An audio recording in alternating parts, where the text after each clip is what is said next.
नमस्कार, मैं राकेश परमार और आप देख रहे हैं महत्वपूर्ण मुद्दा। मित्र, महत्वपूर्ण मुद्दे की शुभारंभ से पहले मैं एक बार दो बातों की तरफ आपका ध्यान आकर्षित कर दूं। बनारस में हुए विभत्स हत्या पर अब तक सरकार, मीडिया और बुद्धिजीवी चुप है, क्योंकि मरने वाला एक स्वर्ण समाज का है और मारने वाले सारे गुंडे आतंकी दलित वर्ग के हैं। तो क्या बाबा का बुलडोजर वोट बैंक को ध्यान में रख करके चलना प्रारंभ हो गया है?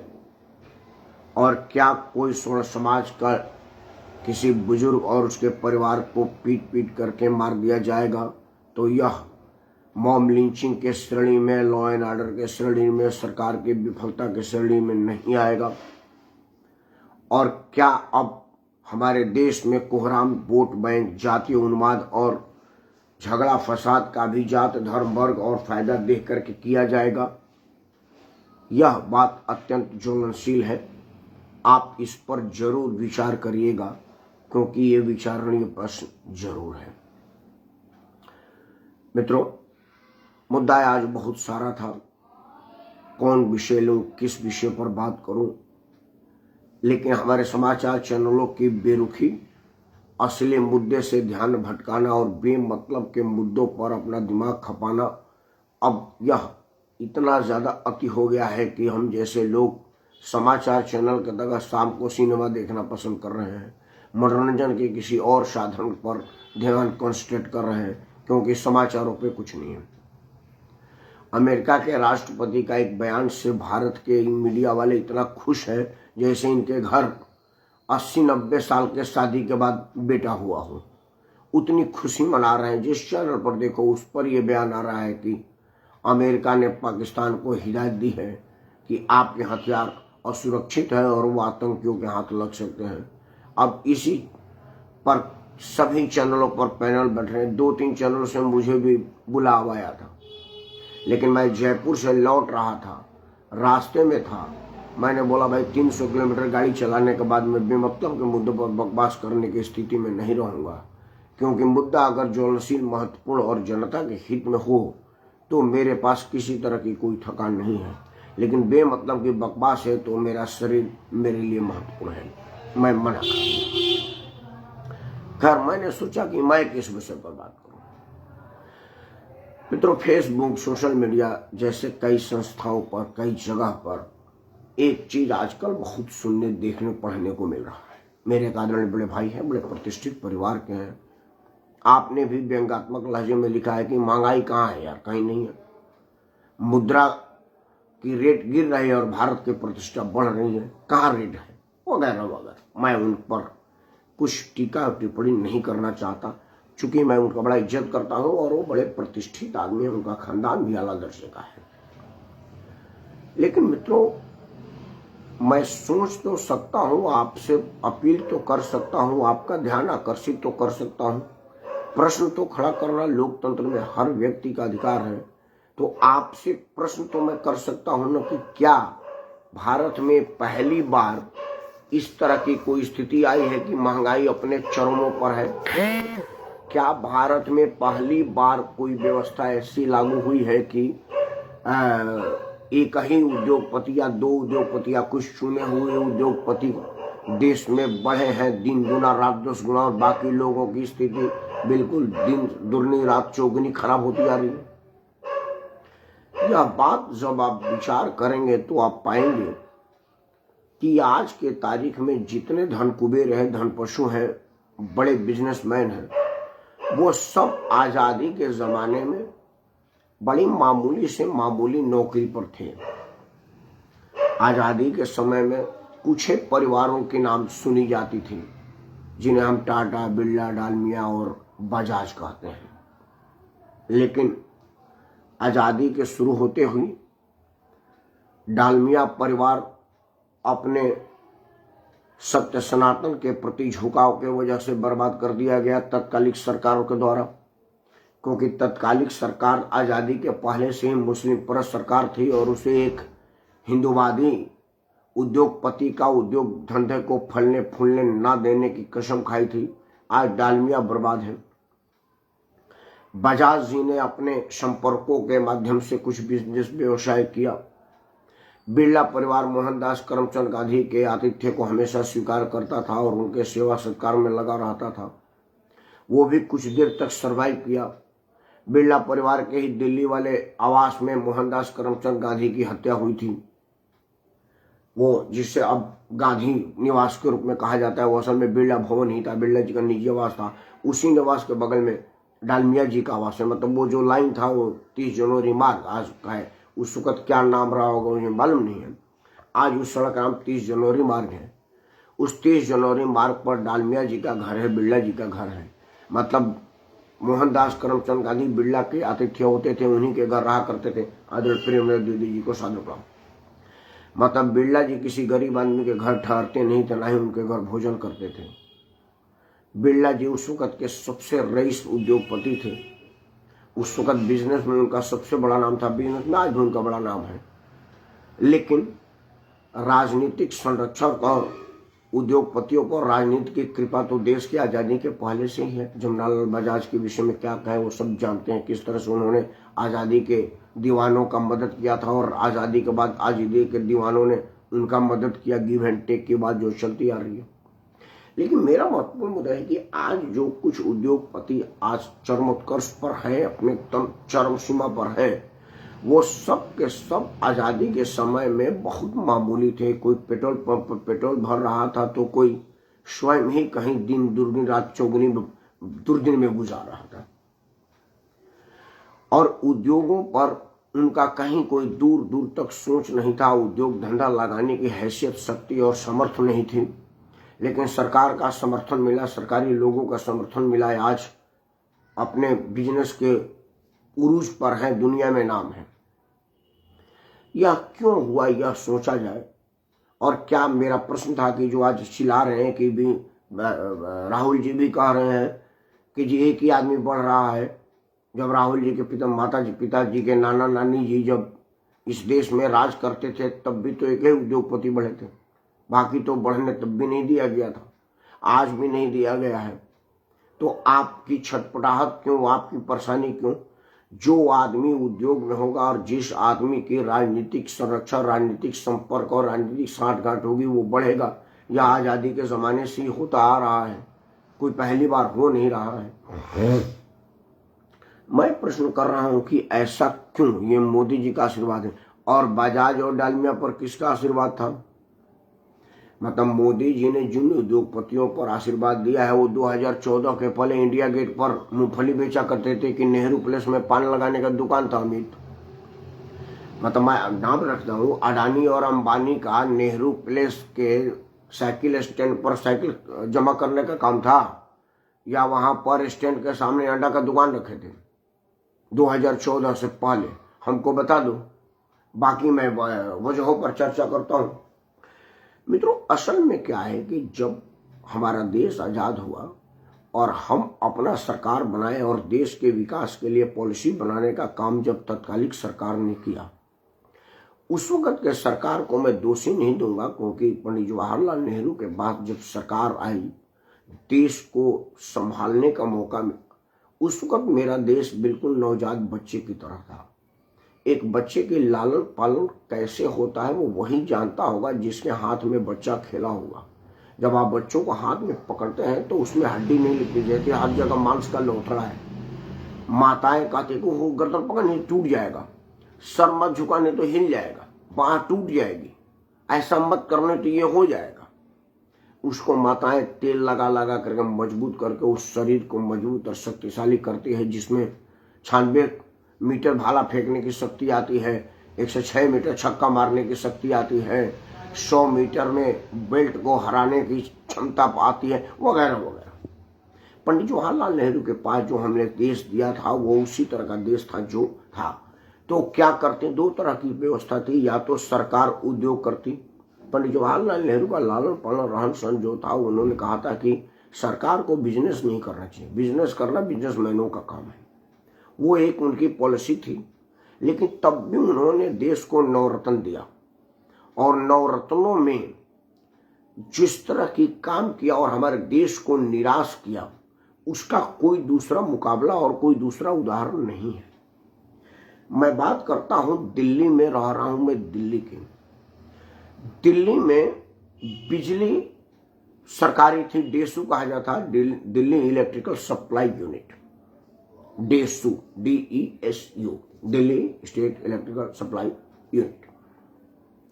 मित्रों, जब डेसू का बिजली हुआ करता था उस वक्त मैं ओखला इंडस्ट्रियल एरिया में मैनेजर था, HR मैनेजर। HR मैनेजर के जी में ही ये बिजली का केस वेस, लेबर का केस, ये सब, मतलब एक तरह से कंपनी के लीगल मामलों का काम देखने का काम होता है HR मैनेजर का, वो मेरे पास था।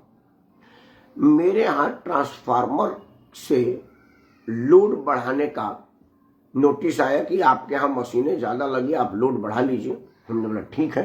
तो जब लोड बढ़ाने के लिए अलग से मीटर आया तो हमारा केबल बदल रहा था। हमने डेसू वालों से रिक्वेस्ट करके बोला कि थोड़ा केबल हाई पावर का लगा दो भाई।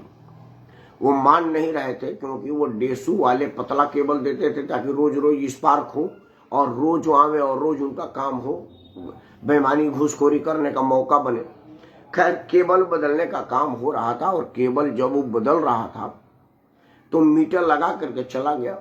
मैं थोड़े दिन तक धूप में खड़ा, तो आया तो मेरा पियन पानी लेके आया और मैं चाय जैसी रख रहा था, तब तक मेरा गार्ड दौड़ा दौड़ा, साहब वो जो मीटर पर सील लगा के गए थे वो तो उनको जान ही फट गया। तो जो मीटर का बक्सा टीन का होता था उसमें जंग लगा रहता था, तो स्प्रिंग की तरह से बैक मारता था। और वो करते क्या थे कि बक्से के दोनों टोटी में ताला नहीं लगाते थे, ना ही कोई तार कसते थे। उन्होंने दोनों फटके सटाई, एक पेपर से चिपका कर वहां पर सील लगा दिया। और पेपर की क्वालिटी, वो जो हैंड बिल वगैरह होती है उससे भी उत्तम क्वालिटी की क्वालिटी होती थी। अगर फूंक मार दे तो पेपर फट जाए, ऐसे ही मजबूत पेपर का सील लगाए थे। अब काम करने का तरीका पहले बताता हूँ, बाकी बिजली के बाद में बताऊंगा। उस सील को फटने में सेकंड नहीं लगता था। उसके बाद वही डेसू वाला आता है, हाँ ठीक है फट गए, लॉक ब्रेकिंग कहा जाएगा इसको। अब इस पर FIR होगा और आप पर मीटर टेम्पनी का केस लगेगा और आप जेल जाएंगे। और ये कानून में भी, अगर आप मीटर के सील को तोड़ देते हैं तो ये गैर कानूनी है, कानूनन अपराध है। हमारे पास भी आया, दौड़ा आया, आधे घंटे के बाद सोता आ गया, क्योंकि उसको तो मोबाइल तो था नहीं। बोले ये लॉक ब्रेकिंग हो गई। मैंने साहब 2000 रुपये मेरे को दे दीजिए, मैं दोबारा लगा दूंगा। मैं बोला मैं क्यों दूं, तू इतना पतला पेपर लगा के गया था, वो तो हवा से टूट जाएगा, इसको तार से क्यों नहीं बना, इसमें ताला कहीं नहीं लगा है। बोला वो आप सरकार को बोलो जी, ताले का पैसा नहीं देता, तार हमारे पास कहीं बजट में नहीं है। मैं बोला मैं तार देता हूँ। बोला आपका तार मैं क्यों इस्तेमाल करूँ, फिर अपने तार आप दोबारा ना लगा लेंगे। मतलब वो बकवास कर रहा था। हम लोगों का एक स्वभाव है कि बचपन से ही मुद्दों के हल करने पर ज्यादा ध्यान देते हैं। मुद्दा जो है उसको या तो समस्या बना दो इतना बड़ा कि वो समाधान स्वयं ढूंढ ले, या आपसे समाधान ढूंढने की उम्मीद कर ले। हमने बोला ऐसा है भाई लाइनमैन साहब, आप पुलिस की फोन मेरे रूम से करेंगे या आप, क्योंकि मेरे यहाँ भी डायरेक्ट लाइन है, सीधा फोन हो जाएगा। आप फोन करिए, पुलिस बुलाइए और हमको गिरफ्तार करवाइए। कंपनी का मैनेजर मैं हूं, मैं रिस्पॉन्सिबल आदमी हूं, मैं जेल जा रहा हूं। 1.5-2 घंटे बाद वहां का दरोगा आ गया। भैया बोला यार काहे लिए झंझट में पड़े हो भाई, दे दो इनको, इनके पीछे ना पड़ो। कानून में तो देखिए आप पढ़े लिखे आदमी लग रहे हैं, अपराध आपसे हुआ है। बोला मेरे से किस लिए अपराध हुआ भाई, सील वो लगाया, तोड़ा, वो हवा से टूटी, मैं जाकर के तोड़ा। मैं मतलब वो मेरे को 1-1.5 घंटा तक ये समझाता रहा कि आप दे दीजिए, ताकि उसको दीजिए 500 रुपये, उसको दीजिए, रफा दफा कीजिए। मैं बोला ना भाई केस कर। वो पुलिस वाला आओ देखा ना था, उसने पंजीकरण करने की धमकी दी, पेपर पर लिखा। बोला तो सब पारिश्रमिक में चलो थाने में चलते हैं। मैं उसके साथ थाने में चला गया। तब कालका जी थाना हुआ करता था। मैं कालका जी थाने में गया, वहां तब ओखला में चौकी होती थी। थाने में मेरे को बैठा लिया गया, मैं थाने में बैठा। ACPI, हालांकि बाद में मेरे परम मित्र हो गए, उस वक्त पहली बार मुलाकात हुई थी। बोला क्या हुआ, बोला अरे जी कुछ पागल आदमी लग रहा है सर, डेसू का लॉक ब्रेकिंग का केस है और ये हमने कहा है कि निपटा लेते हैं। तो बोला नहीं हमको अरेस्ट कीजिए, मैंने डेसू का ताला तोड़ा, इसको समस्या को समाधान तक जाएंगे। चूंकि ACPI IPS स्तर का आदमी होता है, वो बोला यार ये तो दूसरा मामला लग रहा है। फिर उसने अकेले मेरे को अपने केबिन में बुलाया। बोला यार क्यों झंझट में पड़ते हो, खत्म करो इसको। मैं नहीं ये खत्म नहीं कर सकते, क्योंकि शील्ड इसने इतनी पतले कपड़े कागज का लगाया जो हवा से टूट गया। मतलब इस तरह की वसूली का ये धंधा है। और सबसे बड़ा आपका पुलिस वाला जिम्मेवार है, जो मेरे को तब से समझाने पर और धमकाने का प्रयास कर रहा है कि मैं इसको 2000 रुपये दे दूं। बोला इसलिए करेंगे जैसे आप उसको देंगे 500 रुपये उसको भी देना पड़ेगा। यह मामला में क्या करेगा, हमारे घर में सील इतना ही कमजोर लगता है, लेकिन यही होता है कि टूटने के बाद वो खुद ही आकर लगा जाता है, आप पर केस कर रहा है। मैं बोला नहीं, आप मुझे अरेस्ट करिए, ये कोर्ट में जाएगा, मैं कोर्ट में मामला उठाऊंगा, कहीं तो सुनवाई हो। 2-4 घंटा खराब होने के बाद शाम तक वो ढेसू वाला लौट के चला गया, छोड़ो भाई। उन्हें बोला जी जाइए, मैं मेरे केस का जाइए, हम आपको सूचित कर देंगे। मैं पहला आदमी था जो 10-12 दिन बाद एसीपी के ऑफिस में चला गया। वो केस क्या हुआ जो मेरे ऊपर लगाया गया था, वो हंसने लगा, बोला क्या यार कैसे पकड़ाए हुए, जाओ अब आज आपके पास सील नहीं टूटेगा। ये तो रहा काम का तरीका। दूसरा क्या था कि मेरे 2-3 मित्र थे जो कच्चा बल्ब बनाने की फैक्ट्री चलाए थे। कच्चा बल्ब कहा जाता था जो कम मतलब वोल्टेज पे रोशनी देता था, क्योंकि ये 250 वोल्ट वाला बल्ब तो जलता नहीं था, क्योंकि 250 वोल्ट आता ही नहीं था। वो तो बिल्कुल पतला सा लाइट जलता था, ऐसे जैसे पता चल रहा हो कि आपकी वायरिंग सही है, लाइट आती नहीं थी। आज स्थिति यह है कि निजीकरण के बाद बिजली जाती नहीं है। जो सामने टपटपाता हुआ CFL का बल्ब मेरे चेहरे पर चमक मार रहा है, वो डेसू का बल्ब होता तो आपको दिखता नहीं, और मुझे स्टेबलाइजर लगाना पड़ता, बैटरी लगाना पड़ता, इन्वर्टर लगाना पड़ता और जनरेटर रखना पड़ता। आज मेरे घर में UPSC है, लेकिन कोई बात नहीं, डेसू की बिजली कटती नहीं है। कभी कोई फॉल्ट हो जाए तो एरर, ह्यूमन एरर और मशीनी एरर का तो कुछ गारंटी नहीं हो सकता, लेकिन बिजली बंद होती है, ट्रांसफार्मर दूसरा आके खड़ा हो जाता है जब तक उसका रिपेयर होता है। लेकिन कीमत क्या वसूल रहे हैं मेरे घर में? अब तक VSS वालों ने 3 बार मीटर बदल दिया, अभी भी उनको संतुष्टि नहीं कि भाई राकेश परमार के घर में एक AC चलता है तब भी 8-9 हजार बिजली का बिल आता है। ये कम है, 8-9 लाख आना चाहिए। वो धीरे धीरे बदलते बदलते ऐसा मीटर लगाएंगे जिससे पता चलेगा कि 8 लाख रुपया महीने मेरे घर में बिजली का बिल उठ रहा है, मीटर चले या ना चले। लेकिन सब लोग मजबूरी में दे रहे हैं, क्योंकि सुनवाई कहीं नहीं है, और थोड़े बहुत संतुष्टि भी कर रहे हैं कि यार कम से कम बिजली तो नहीं न कट रही है, बिजली वालों की गुंडाई तो खत्म हो गई ना।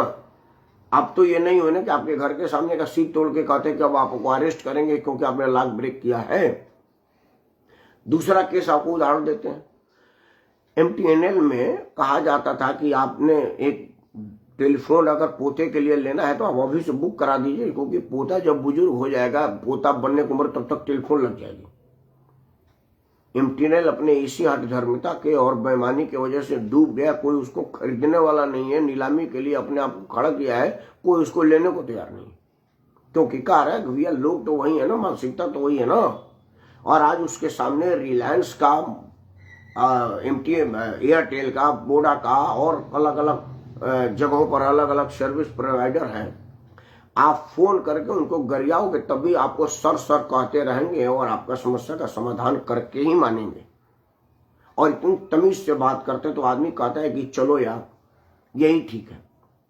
अगर सार्वजनिक क्षेत्र की उपक्रम ईमानदारी से काम करती तो निजी क्षेत्र के तरफ लोग जाता ही क्यों? मैं दिल्ली में रहता हूँ, मेट्रो में सफर करता हूँ। मेट्रो एक और रोमेश बॉडी की तरह से बनाया गया है और बिल्कुल निजी प्रतियोगी तरह के लोग उसमें काम करते हैं। श्रीधरन साहब की जितनी तारीफ की जाए, मेट्रो दिन दुना रात चौगुना बढ़ रहा है और रेलवे रोज रोज घाटा में है। जबकि मेट्रो में जितनी सवारी सफर करती है उतना रेलवे में भी करती है, लेकिन रेल की व्यवस्था का दुर्दशा रेलवे वाले लोगों ने ही कर रखा है। तब सवाल है कि उद्योगपति क्यों नहीं बढ़ेगा? जब देश के 130-135 करोड़ लोग एक ही आदमी के सामने पैसा जमा करेंगे तो बढ़ाना तो उसको आई है। सार्वजनिक क्षेत्र के प्रतिष्ठानों के बढ़ने का श्रेय हम ही लोग हैं, क्योंकि जहां हम सार्वजनिक क्षेत्र में नौकरी करते हैं तो हम नौकरी नहीं करते। अगर कोई काम करने की मांग करेगा तो हम हड़ताल कर देंगे, सरकार परेशान हो जाएगी। निजी क्षेत्रों में कम से कम आपके हड़ताल करने के तरीके कि आप हड़ताल पे एक आदमी बैठेगा तो काम पर एक आदमी रहेगा, टोटल लॉकडाउन नहीं होगी। इसीलिए आज निजी क्षेत्र बढ़ रहा है। अब आते हैं कि एक ही क्यों बढ़ रहा है और एक आदमी का ही क्या? मित्रों, आज चूंकि पैसा भारतीय कंपनियों के पास जा रहा है तो आपको दिख रहा है कि रामदेव 10,000 करोड़ से 50,000 करोड़ हो गया, भारतीय सेलुलर इतना आगे बढ़ गया, अडानी अंबानी इतना बढ़ गया। इसके पहले भी नेस्ले कंपनी, पेप्सी कंपनी और सारी कंपनियों का ये मुनाफा जाता था, तब तो आपको बेचैनी नहीं होती थी, तब तो आप परेशान नहीं होते थे। मित्रों, इस पर मैं 2 मिनट का एक कहानी आपको कहता हूं। फेसबुक पर एक पोस्ट आया, एक सज्जन ने पोस्ट डाला कि मर्सिडीज कंपनी ने कुछ खास उसके लिमिटेड एडिशंस निकाले, कोई 150-200 कारें, और वो कुछ लकी लोगों ने उस कारों को खरीदा। एक उसमें से मैं भी था जो गाड़ी लिया, वो आदमी मैं नहीं, मेरे पास मारुति है, इसके पहले सेंट्रो थी। वो 15 साल पूरा हो जाने के बाद मुझे उसको नितिन गडकरी को देना पड़ा, इसीलिए मुझे नई लेनी पड़ी। वो भी सबसे सस्ती और सबसे लोएस्ट ब्रांड है मारुति की, जो मेरे पास है। तो वो कह रहे थे कि मैं मर्सिडीज लिया क्योंकि मर्सिडीज पर मेरा भरोसा था। कुछ दिन बाद मर्सिडीज कंपनी का मेरे पास संदेश आया कि उस गाड़ी में कुछ तकनीकी खामी है, उसको रिकॉल करते हैं, आप गाड़ी जमा करा दीजिए, बदले में हम गाड़ी देंगे। जब गाड़ी की पूरी जांच पड़ताल हो जाएगी, फुल सेटिस्फाई होंगे, तब आपको गाड़ी वापस करेंगे। वाइपर में कुछ परेशानी बता रहे थे। कंपनी वाले आए तो मैंने कहा कि मैं तो पिछले 7-8 महीने से गाड़ी चला रहा हूं और मुझे इसमें किसी तरह की कोई परेशानी नहीं है। बोला जी, कंपनी का मापदंड है और इसके मानक के अनुरूप नहीं है, हम इसकी जांच ही करेंगे और सुविधा के लिए खेद है, लेकिन हम आपको इसी लेवल की गाड़ी आपको छोड़ के जाते हैं, आप चलाइए। चलाने में वो गाड़ी टूटे फूटे खराब हो, वो आपकी जिम्मेवारी नहीं है, वो सब कंपनी विल मेंटेन और company will provide all expenses, आपको कुछ नहीं देना। हमने बोला चलो ठीक है, 6 महीना करिए, दूसरी गाड़ी का आनंद लेंगे। गाड़ी गई और उसमें कुछ खामी नहीं निकली, गाड़ी ने वापस कर दिया। अब मन में आता कि भाई इस तरह के रिकॉल के बाद मैं मर्सिडीज लूं कि ना लूं, लेकिन चूंकि मर्सिडीज पर जो मेरा फेथ था, जो मेरा भरोसा था उसके ब्रांड पर, वो अडिग रहा, एक खामी की अंदेशा से हिला नहीं। मित्रों, आज जो वंदे भारत ट्रेन है उस पर वह लेख लिखे थे कि वंदे भारत ट्रेन पर हम लोग जो एक भैंस टकरा जाने से ट्रेन में जो क्षति पहुंची है उसका रिपेयर करने के बाद वहां पर टेप चिपकाया गया है। अब सारे देशद्रोही लोग उसको चिपका करके दिखा रहे कि चलो जी सेलो टेप चिपका कर रेल बना दिया, भैंस लड़ते रहे, कोई फर्क नहीं पड़ता। मतलब आप वंदे भारत ट्रेन का मजाक उड़ा रहे हैं।